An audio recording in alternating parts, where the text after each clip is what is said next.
Magandang gabi po, Ginoong Pangulo. Ito po si Jade ng China Radio International Filipino Service.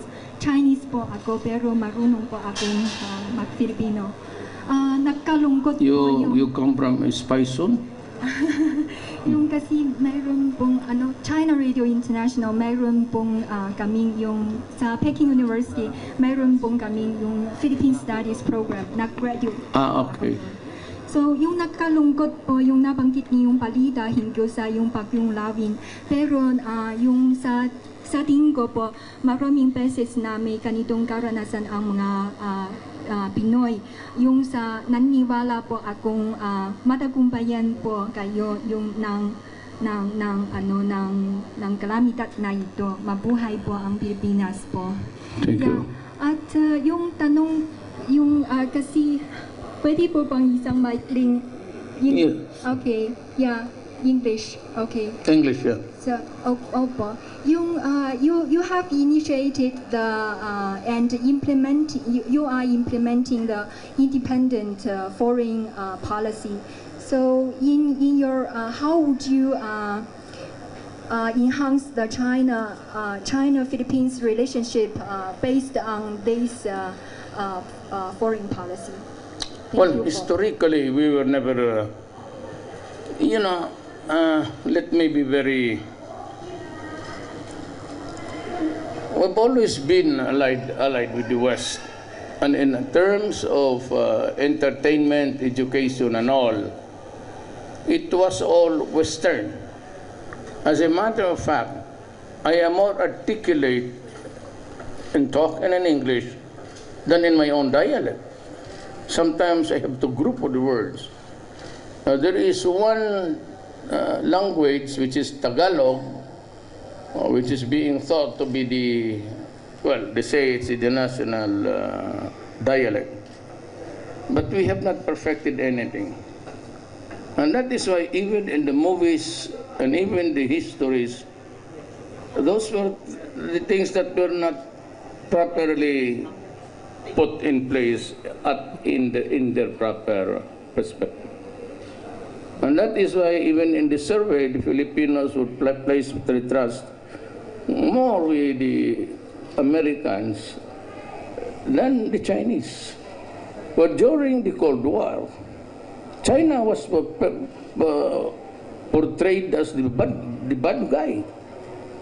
And all of these years, what we have read in our books, in school, were all propaganda produced by the West. And I cannot blame the Filipinos for being so indebted because everything indebted to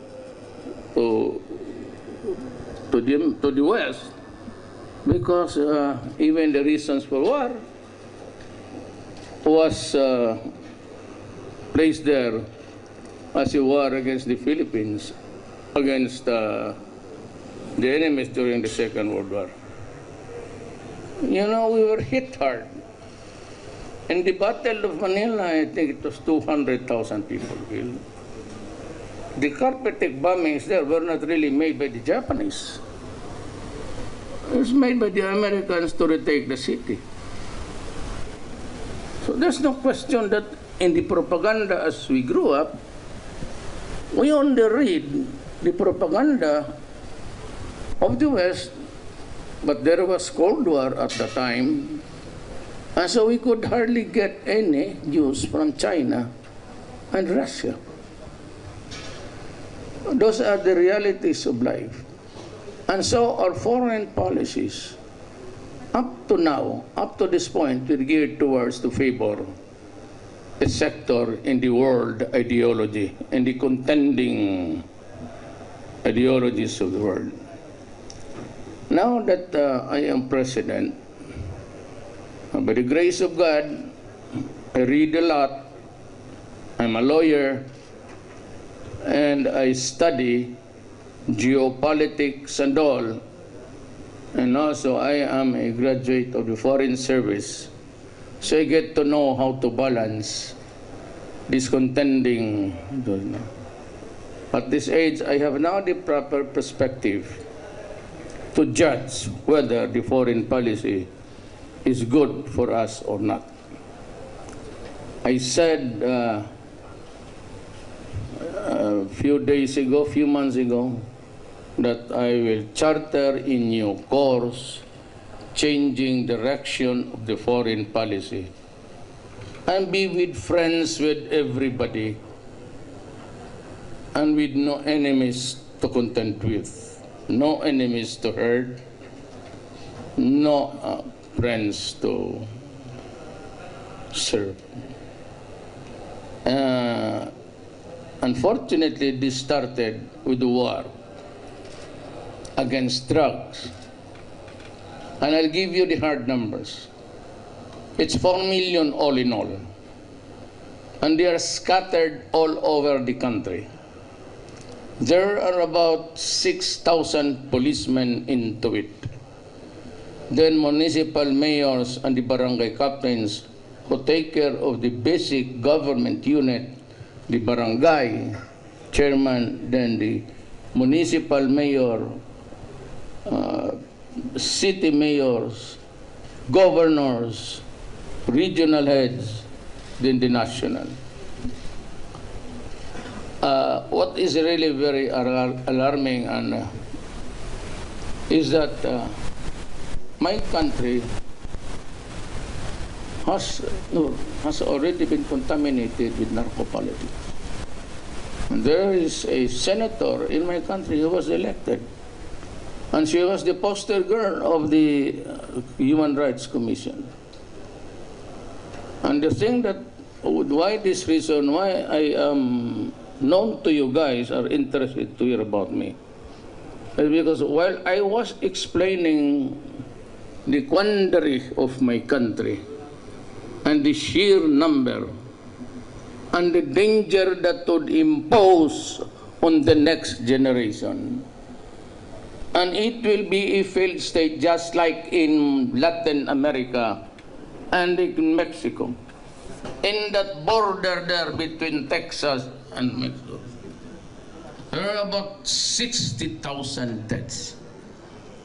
But I never heard of the State Department of Obama and the EU complain about it. They were focusing on me because that issue, which is really correct, was an issue against me when I was mayor. And they kept on hammering on me, criticizing me. But when I was president, that is something else. Because now I represent a country, and if you reprimand me in the international scene, all the networks here, your networks, and you show it to your own country, it will put to shame my country. And you have something to answer. Oh, you come from this place, could you explain to us? But all the networks, they were only interested to highlight my statement when I said, internationally, publicly, if you destroy my country, I will kill you. And I was addressing myself to all the drug syndicates and the drug pushers and all. And I said, if you destroy the youth of the land, deprive us of the resources of tomorrow, I will kill you.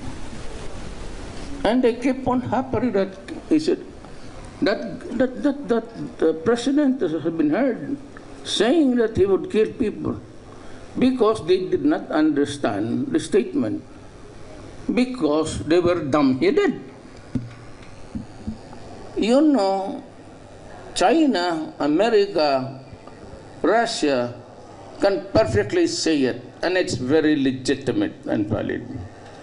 If you kill my country, there's the word, I mean, if. It's conditional. I don't know what happened to these guys with their grammar. I mean, we are not that sophisticated and our English acquired culture. But they should go to if. So if you do not destroy my country, then I would not kill you. But they keep on hammering on the issues of killing alone because they like it and threatening me with going to the international criminal court. And I said that was enough. And I said no. Since nobody was listening to me, I gave them the word bullshit, all of you. Then they suddenly heard, oh, there's somebody bullshitting us. Who is this guy? Now they know that it's me. Now they are hearing. What's wrong in saying you kill all the criminals? The police, when I say, yeah, you're ordering the police, look, the soldiers of my country, they go to a 4-year course, the Philippine Military Academy. The police, there's another school, the Philippine National Police Academy. They study for 4 years before they become full-fledged law enforcement. They all know that when you say you kill them, it's either just like in the Old West. It is not our words. It is the words of the American cowboy in the movies. Billy the Kid, wanted, dead or alive. And if you do that in my country, it is not all right. But if they do it in their own country, the funniest thing is, it's even at the movies. Without the caveat, warning, this is just movies. They say, go for them, dead or alive. And when I say I'm going to protect my country because I am the president and I have every right, that is self-preservation. If that is not understood by EU and America, I'm sorry for them. It is really a very sad day. When even when you invented the language, you pass it on to some other people. You gave so many cliches about dead or alive. And when I do it, I said, capture him when dead or alive. The policemen and the military knew that there has to be some sort of a resistance. And that resistance must be violent. And therefore, if it is a violent resistance, that is the time that they can use force. If that resistance endangers the life of the police and the military, if they believe that they are already in the process of losing their lives, and that's the only time that they can kill. No need to repeat it. They have been there for 4 years, and that has been imbued in their minds. And that is the same theory for the FBIs and the police and everybody. But people judge best when they condemn. They always make you the worst of you. And to think that we learned this when I was small, there was this cowboy chasing a bad guy. Then you see posters in the movies, dead or alive, $500. We do not even do that. I always say to the police and the military who will be assigned in my city when I was mayor, give me a clean city. It's up to this guy to interpret what is cleaning the city.